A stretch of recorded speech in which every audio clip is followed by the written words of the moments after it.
നമസ്കാരം. അറബി ദിസ് വീക്കിൻ്റെ ഏറ്റവും പുതിയ അധ്യായത്തിലേക്ക് എല്ലാ പ്രിയ പ്രേക്ഷകർക്കും സ്വാഗതം.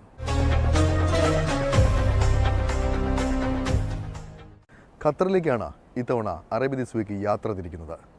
ഖത്തറിൻ്റെ ദേശീയ ദിനാഘോഷങ്ങളായിരുന്നു പോയ വാരം ഖത്തറിലെങ്ങും നടന്നത്. ഇവിടെയുള്ള വിവിധ ജനവിഭാഗങ്ങളെ ഉൾപ്പെടുത്തി നിരവധി സാംസ്കാരിക പരിപാടികളാണ് രാജ്യത്തെ വിവിധയിടങ്ങളിൽ അരങ്ങേറിയത്. ആ കാഴ്ചകളിലേക്ക്.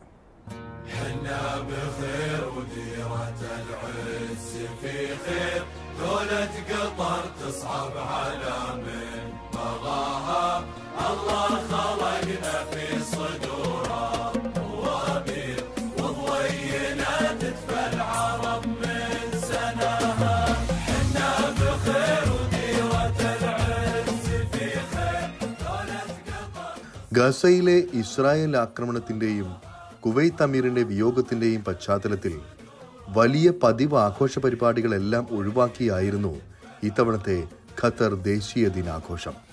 എന്നാൽ ഖത്തറിൻ്റെ പൈതൃകവും സംസ്കാരവും വിളിച്ചറിയിക്കുന്ന സാംസ്കാരിക പരിപാടികൾക്ക് ഇത്തവണയും മാറ്റമുണ്ടായില്ല. സലാൽ മുഹമ്മദിലെ ദർബ് അൽസായി ആയിരുന്നു സാംസ്കാരിക പരിപാടികളുടെ പ്രധാന കേന്ദ്രം.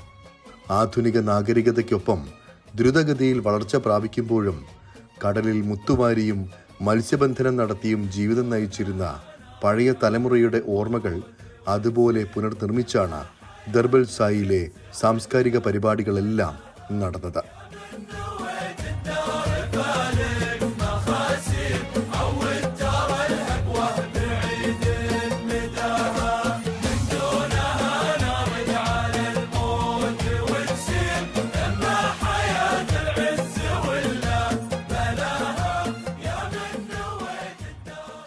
ജാസിം ബിൻ മുഹമ്മദ് ബിൻ ഭരണാധികാരികളുടെ സന്ദേശങ്ങൾ എത്തിച്ചിരുന്ന വാഹക സംഘവുമായി ബന്ധപ്പെട്ടാണ് ദർബൽ സായി എന്ന് പേര് വന്നതെന്നാണ് വിശ്വാസം.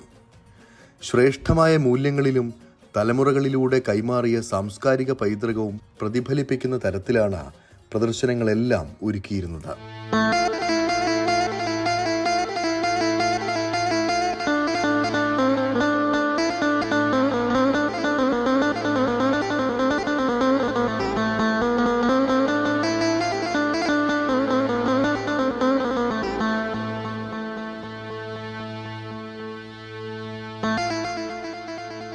നമ്മൾ മനുഷ്യർക്കിടയിൽ ഈ സംവദിക്കാനാണ് ഭാഷ എന്ന് പറയുന്നത്. പക്ഷെ ഇവിടെ നമ്മൾ വിവിധ രാജ്യക്കാർ ഒരു ഭാഷയും അറിയാത്ത ആളുകൾ, അവനവൻ്റെ മാതൃഭാഷ അല്ലാത്തൊരു ഭാഷയും അറിയാത്ത ഒരുപാട് ആളുകൾ കാണും.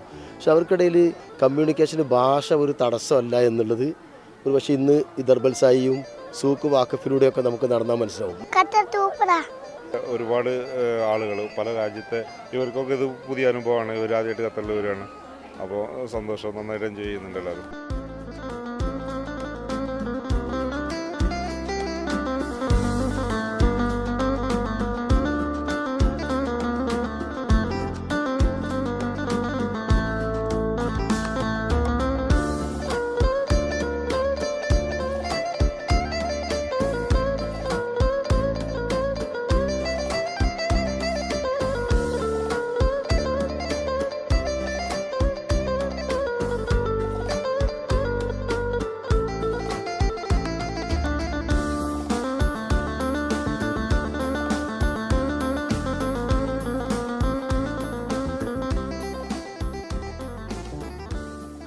പൗരാണിക അറബ് ജീവിതത്തെ പ്രതിഫലിപ്പിക്കുന്ന ഓർമ്മകൾ പുതിയ കാലത്തേക്ക് പറിച്ചു നട്ടാണ് ദർബൽ സായിലെ പരിപാടികളെല്ലാം ഒരുക്കിയിരുന്നത്.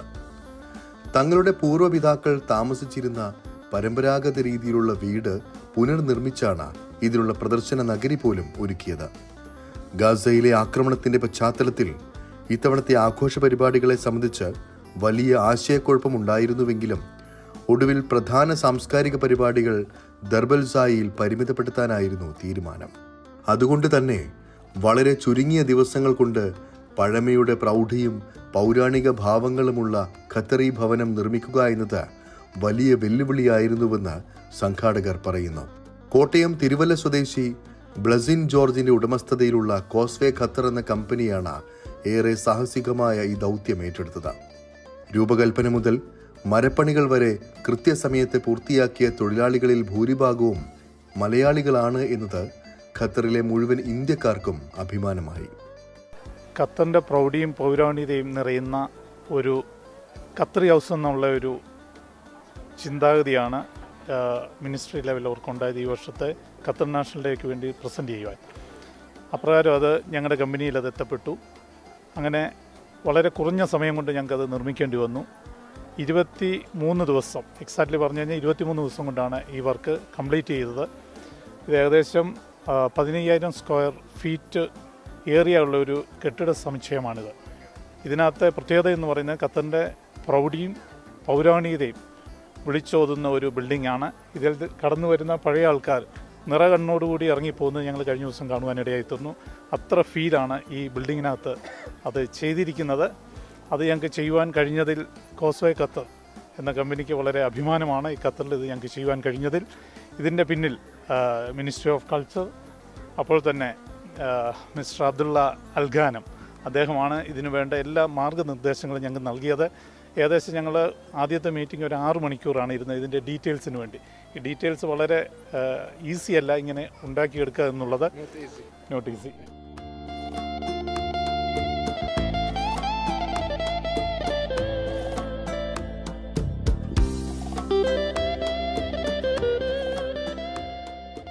തങ്ങൾ പ്രതീക്ഷിച്ചതിലും ഭംഗിയായും കൃത്യതയോടെയും നിർമ്മാണം പൂർത്തിയാക്കിയ സ്ഥാപനത്തിനും ജോലി ചെയ്ത മലയാളികൾക്കും എത്ര നന്ദി പറഞ്ഞാലും മതിയാകില്ല എന്ന് ഖത്തർ ഹൗസിന് ചുമതലയുള്ള അബ്ദുള്ള അൽഗാനവും പറയുന്നു. ദേശീയ ദിനവുമായി ബന്ധപ്പെട്ട ഒട്ടുമിക്ക പരിപാടികളും അവസാനിച്ചുവെങ്കിലും സന്ദർശകരുടെ തിരക്ക് പരിഗണിച്ച് ദർബൽ സായിയിലെയും ഖത്തർ ഹൗസിലെയും അറബ് പൈതൃകം നേരിട്ടെത്തി ആസ്വദിക്കാൻ അടുത്ത ഞായറാഴ്ച വരെ സന്ദർശകർക്ക് അവസരം ഒരുക്കിയിട്ടുണ്ട്.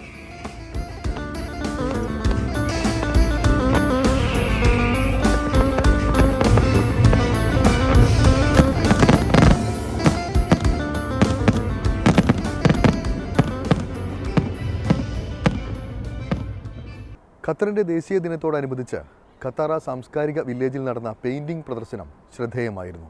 നിരവധി മലയാളികളാണ് ഇത്തവണ പെയിൻറ്റിംഗ് പ്രദർശനത്തിൻ്റെ ഭാഗമായത്. ഖത്തർ ദേശീയ ദിനം എന്ന പ്രമേയത്തെ അടിസ്ഥാനമാക്കിയാണ് 7 ദിവസം നീണ്ടു നിൽക്കുന്ന പെയിൻറ്റിംഗ് മത്സരവും തത്സമയ ചിത്ര പ്രദർശനവും സംഘടിപ്പിച്ചത്. ഇന്ത്യക്കാർ ഉൾപ്പെടെ ഖത്തറിലെ വിവിധ പ്രവാസി സമൂഹങ്ങളിൽ നിന്നുള്ള കലാകാരന്മാർ പ്രദർശനത്തിൽ പങ്കെടുത്തു. ഖത്താറയുടെ കടൽ തീരത്ത് ക്യാൻവാസും ചായക്കൂട്ടുമായി വിവിധ സമൂഹങ്ങൾ ഒത്തുകൂടിയപ്പോൾ ഖത്തറിന്റെ സാംസ്കാരിക ജീവിതവും അറബ് പൗരാണികതയും വിവിധ ഭാവങ്ങളിൽ ക്യാൻവാസിൽ തെളിഞ്ഞു. ഇന്ത്യയിൽ നിന്നും പ്രദർശനത്തിൽ പങ്കെടുത്ത 9 പേരിൽ 8 പേരും മലയാളികളായിരുന്നു. പ്രവാസ ജീവിതത്തിൽ തങ്ങൾ അനുഭവിച്ചറിഞ്ഞ അറബ് ജീവിതത്തിന്റെ അടരുകൾ വരകളും വർണ്ണങ്ങളുമാക്കി പ്രദർശന നഗരിയെ അവർ സജീവമാക്കി. വിവിധ സംസ്കാരങ്ങളെ അടുത്തറിയാനും ചിത്രരചനാ സങ്കേതങ്ങൾ പരിചയപ്പെടാനും ലഭിച്ച മികച്ച അവസരമാണ് ഇതിലൂടെ ഉണ്ടായതെന്ന് പ്രദർശനത്തിൽ പങ്കെടുത്ത മലയാളികളായ ചിത്രകാരന്മാർ പറഞ്ഞു. ഈ ഒരു 2-3 ദിവസമായിട്ട് നല്ല രീതിയിൽ സന്ദർശകരുണ്ട്, ഒരുപാട് പേര് വരുന്നുണ്ട്.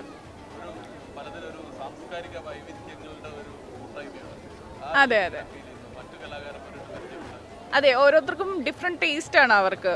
ഇപ്പോൾ ചില ആൾക്കാർക്ക് ഇങ്ങനെ അവരുടേതായ ഒരു വ്യൂസ് ഉണ്ടാവുമല്ലോ പെയിൻറ്റിങ്ങിനെ കുറിച്ച്. അപ്പോൾ അവർക്ക് കഴിവുള്ള ആൾക്കാരും ഉണ്ട്, ഇല്ലാത്ത ആൾക്കാരും ഉണ്ട്. അവർക്കും ഓരോരുത്തർക്കും ഓരോരുത്തരം അഭിപ്രായങ്ങൾ. അത് തന്നെ. മതപരവും ഭാഷാപരവുമായ എല്ലാ അതിർവരമ്പുകളെയും മറികടക്കുന്നതാണ് കലയുടെ സർഗസിദ്ധിയെന്ന് അവർ ഒരേ മനസ്സോടെ പറയുന്നു.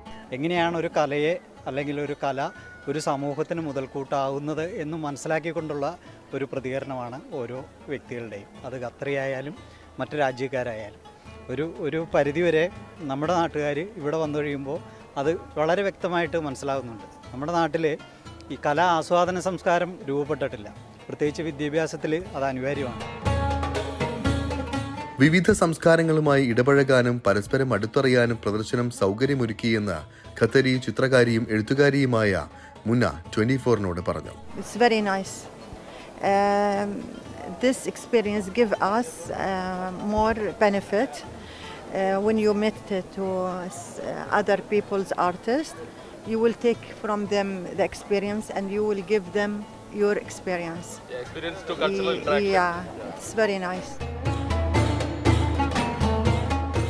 ചിത്രകലയിലെ വിവിധ സങ്കേതങ്ങൾ പരിചയപ്പെടാനുള്ള അവസരത്തിന് പുറമെ കലാകാരന്മാരുമായി നേരിട്ട് സംവദിക്കാനുള്ള അവസരം കൂടിയാണ് സന്ദർശകർക്ക് പ്രദർശനത്തിലൂടെ ലഭിച്ചത്. വാട്ടർ കളർ, മ്യൂറൽ, അക്രിലിക് തുടങ്ങി കൊളാഷ് വരെയുള്ള രചനാശൈലി ഉപയോഗപ്പെടുത്തിയാണ് പലരും ഖത്തറിന്റെ ജീവിത പശ്ചാത്തലത്തെയും അനുഭവങ്ങളെയും ക്യാമറയിൽ പകർത്തിയത്. പരമ്പരാഗത ഖത്തറി ജീവിതത്തിലെ അടയാളങ്ങൾക്ക് പുറമെ ലോകകപ്പിന്റെ ആവേശം വരെ പ്രതിഫലിപ്പിക്കുന്ന ചിത്രങ്ങളും പ്രദർശനത്തിൽ കാണാനായി. സ്ത്രീ ചിത്രകാരികളുടെ സജീവ സാന്നിധ്യവും പ്രദർശനത്തെ വേറിട്ട അനുഭവമാക്കി മാറ്റി. ചരിത്രാന്വേഷികളുടെ ഇഷ്ടസ്ഥലമാണ് സൗദി നാഷണൽ മ്യൂസിയം. സൗദി അറേബ്യയുടെയും മേഖലയുടെ ഒന്നാകെയും ഇന്നലകളിലേക്ക് കൃത്യമായ വെളിച്ചം വീശുന്ന ഈ സ്ഥലം കാണേണ്ടത് തന്നെയാണ്.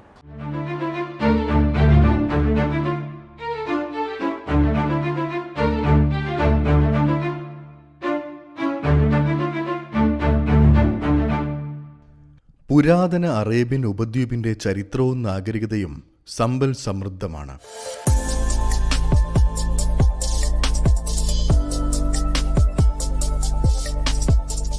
റിയാദിലെ ദേശീയ മ്യൂസിയത്തിൽ ഇതെല്ലാം പ്രദർശിപ്പിച്ചിട്ടുമുണ്ട്. ഇവിടെയുള്ള ഓരോ പ്രദർശന വസ്തുവും സൗദിയുടെ ചരിത്രമാണ്. രാജ്യത്തിന്റെ സംസ്കാരവും പൈതൃകവും അടിസ്ഥാന ഘടകങ്ങളുമാണ്. ഇതെല്ലാം സന്ദർശകരെ നൂറ്റാണ്ടുകൾക്ക് മുമ്പുള്ള അറേബ്യൻ ഉപദ്വീപിനെ പരിചയപ്പെടുത്തും. ചരിത്രം പഠിക്കാൻ ആഗ്രഹിക്കുന്നവരും സൗദിയുടെ പൈതൃകം അന്വേഷിക്കുന്നവരുമാണ് ഇവിടെ എത്തുന്ന സന്ദർശകരിലേറെയും.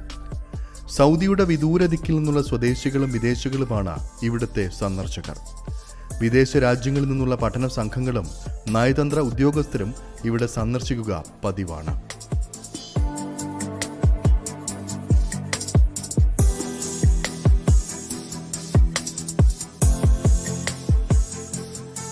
എട്ട് ഭാഗങ്ങളായി തിരിച്ചാണ് നാഷണൽ മ്യൂസിയം ഒരുക്കിയിരിക്കുന്നത്. മനുഷ്യനും പ്രപഞ്ചവും, അറബ് രാജവംശങ്ങൾ, ഇസ്ലാമിന് മുമ്പുള്ള കാലഘട്ടം, പ്രവാചക ദൗത്യം, ഇസ്ലാമും അറേബ്യൻ ഉപദ്വീപും, 1ഉം 2ഉം സൗദി രാജ്യങ്ങൾ, സൗദിയുടെ ഏകീകരണം, ഹജ്ജും തിരുഗേഹങ്ങളും എന്നിങ്ങനെയാണ് മ്യൂസിയത്തെ വേർതിരിച്ചിട്ടുള്ളത്. 17,000 ചതുരശ്ര മീറ്റർ വിസ്തൃതിയിലാണ് മ്യൂസിയം സ്ഥിതി ചെയ്യുന്നത്. ഇരുനിലകളിലായി 28,000 ചതുരശ്ര മീറ്റർ വിസ്തൃതിയിലുള്ള കെട്ടിടത്തിലാണ് മ്യൂസിയം. കാഴ്ചക്കാർക്ക് അത്യാധുനിക സംവിധാനങ്ങളാണ് മ്യൂസിയത്തിലെ ഓരോ കേന്ദ്രത്തിലും ഒരുക്കിയിട്ടുള്ളത്. കുട്ടികൾ, കുടുംബങ്ങൾ, ഗവേഷകർ, വിദഗ്ധർ തുടങ്ങി ഓരോരുത്തരുടെയും അഭിരുചിക്കനുസരിച്ച് വിവരങ്ങൾ ശേഖരിക്കാനുമുള്ള സൗകര്യം മ്യൂസിയത്തിൽ ലഭ്യമാണ്.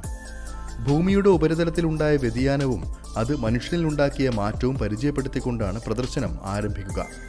ഇവിടെ പാറകൾക്കുള്ളിൽ നൂറ്റാണ്ടുകളായി അടിഞ്ഞുകിടന്ന് ശിലാഭൂതമായി തീർന്ന അതിപ്രാചീന കാലത്തെ ജീവികളുടെയും സസ്യങ്ങളുടെയും അവശിഷ്ടങ്ങളും പ്രദർശിപ്പിച്ചിട്ടുണ്ട്. വന്യജീവികളുടെയും വൻമരങ്ങളുടെയും ഫോസിലുകളാണ് ഇവിടുത്തെ പ്രത്യേകത. എംടി ക്വാർട്ടർ അഥവാ റുബു അൽഖാലി എന്നറിയപ്പെടുന്ന മരുഭൂമിയിൽ പതിച്ച ഉൽക്കാശിലയും ഇവിടെയുണ്ട്. ഇതിന് 2.75 ടൺ ഭാരമാണ് ഉള്ളത്. ഭൂഖണ്ഡങ്ങളിലുണ്ടായ മാറ്റങ്ങളുടെ അവശിഷ്ടങ്ങളും ഇവിടെ കാണാം.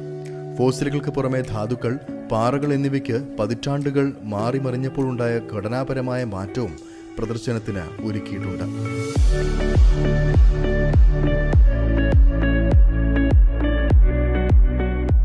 സൗദി അറേബ്യയിൽ ഖനനം ചെയ്യുന്ന വ്യത്യസ്ത ഇനം ക്രൂഡ് ഓയിലിന്റെ സാമ്പിളുകളും പ്രദർശന നഗരിയിൽ കാണാം. അറേബ്യൻ ഉപദ്വീപിൽ 120 മുതൽ 170 വർഷം മുൻപുണ്ടായിരുന്നതായി കരുതുന്ന കാലനാശം സംഭവിച്ച വിവിധ ഇനം ജീവികളുടെ മോഡലുകളും ഇവിടെയുണ്ട്. ക്രിസ്തുവിന് 5000 വർഷങ്ങൾക്ക് മുൻപ് ഒബൈദ് നാഗരികത എന്നറിയപ്പെടുന്ന കാലത്തെ അവശിഷ്ടങ്ങളും മൺപാത്രങ്ങളും ശേഖരത്തിൽ പ്രദർശിപ്പിച്ചിട്ടുണ്ട്. മ്യൂസിയത്തിലെ 2ാം ഭാഗം സജ്ജീകരിച്ചിട്ടുള്ളത് 1500 ചതുരശ്ര മീറ്റർ വിസ്തൃതിയിലാണ്. ക്രിസ്തുവിന് മുൻപ് 4 സഹസ്രാബ്ദം മുതൽ ക്രിസ്തുവർഷം 4ാം നൂറ്റാണ്ട് വരെയുള്ള അറേബ്യൻ ഉപദ്വീപിന്റെ ചരിത്രവും നാഗരികതയുമാണ് ഇവിടെ വിവരിക്കുന്നത്. പ്രകൃതിദത്തമായ കരിങ്കല്ല് കൊണ്ട് തീർത്ത തൈമ മതിലിന്റെ മാതൃകയാണ് ഇവിടുത്തെ പ്രധാന പ്രത്യേകത.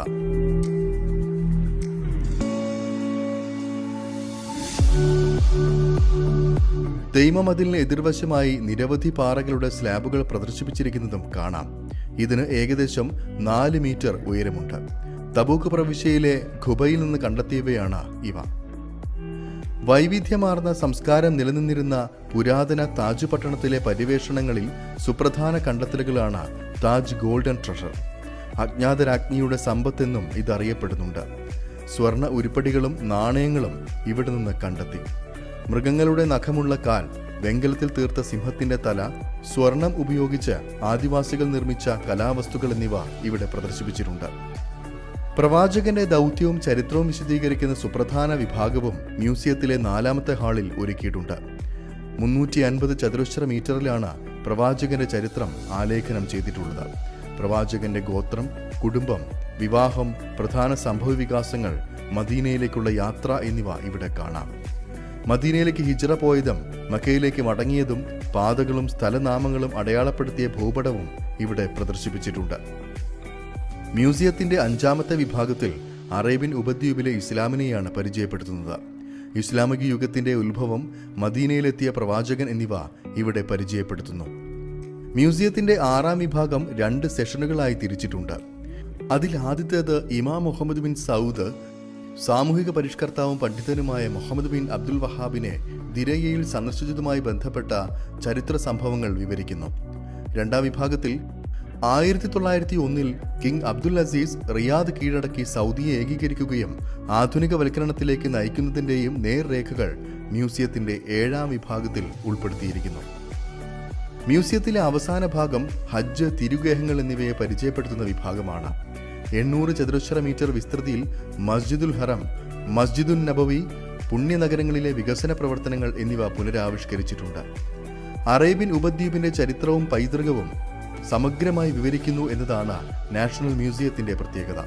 മാത്രമല്ല, സൗദിയെ ലളിതമായി മനസ്സിലാക്കാൻ കഴിയുന്ന ഇത്തരത്തിലുള്ള മറ്റൊരു മ്യൂസിയം ഇല്ല എന്ന് സന്ദർശകർക്ക് ബോധ്യപ്പെടുത്താനും ഇവിടുത്തെ കാഴ്ചകൾക്ക് സാധിക്കും.